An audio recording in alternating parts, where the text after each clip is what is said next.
अस्सलाम वालेकुम दोस्तों, आज की कहानी का नाम है इंसानियत जिंदा रखो।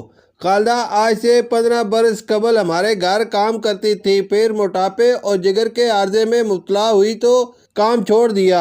अब सिर्फ हर ईद पे ईदी वगैरह लेने आती है। इसके हिस्से का गोश्त मैं फ्रीजर कर देती हूँ, दूसरे या तीसरे रोज आकर ले जाती है। पिछले साल आई तो हाथ में गोश्त का छापर था, कपड़े भीगे हुए थे, आस्तीनों और शलवार के पोंचों से ऐसा लग रहा था कि कोई धोने धुलाने वाला काम करके आई है। मैंने पहले इसे खाना दिया और पूछा, कपड़े क्यों गीले हैं? क्या बर्तन या कपड़े धोकर आ रही हो? घर तो तुम्हारा काफी दूर है। बोली, नहीं, इसी गली में एक घर से गोश्त लेने गई, वो भी हर साल मेरे लिए रखते हैं। बाजी ने कहा, गिराज धुलवा दो। सारा गिराज और रैंप धोया, वाइपर लगाया, फिर कुछ बर्तन पड़े थे, उन्होंने कहा वो धो दो। बर्तन भी धोए, फिर बस इसी में सारे कपड़े गीले हो गए। और अच्छा चलो कोई बात नहीं, इनकी भी मदद होगी और तुम्हारे भी कुछ पैसे बन गए। पैसे तो नहीं, ये गोश्त ही दिया है उन्होंने।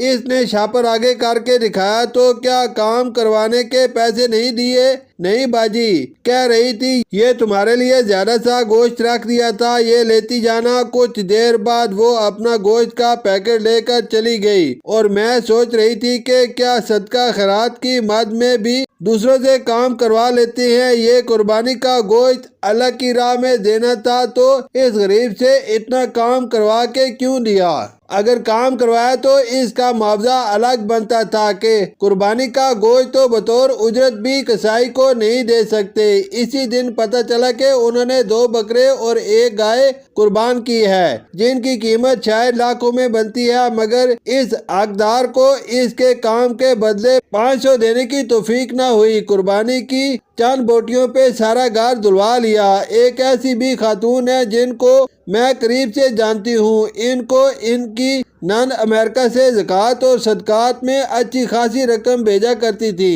कि ये 1-2 सफ़ेद पोश घरानों में तकसीम कर दिया करे। वो जिस खातून को रकम देती पहले उसे घर का सारा काम करवाती, हत्ता के सर्दियों में कालीने तक धुलवाती और मुआवजे के तौर पर नन के ज़कात के पैसों से देकर एहसान चढ़ा देती और सोचती कि स्वाब भी मिल गया। मैंने जाती तौर पर भी उस खातून को समझाया, मगर वो बात न आई। कहने लगी, मेरा तो मुफ्त इन लोगों को पैसे देने को जी नहीं चाहता, तो मैंने मामला खुदा पर छोड़ दिया। लेकिन मैंने ऐसे सखी लोग भी देखे हैं जो थोड़े से काम पर ज्यादा मुआवजा देकर अल्लाह को खुश कर देते हैं, और इन जैसे भी और ऐसे लोग भी हैं जो किसी का हक मार कर लाखों के बैल और बकरे कुर्बान करके समझते हैं सवाब मिल गया। किसी के साथ हकूक के मामले में ज्यादती एक ऐसा बोझ है जो ता उम्र कंधों से नहीं उतरेगा। ये कर्ज है जिसका अदा करना जरूरी है। आप लाख कुर्बानियां, ज़कात, सदकात और खैरात दे, किसी मेहनत काश की मेहनत दबा ली तो सब जाया हो गया।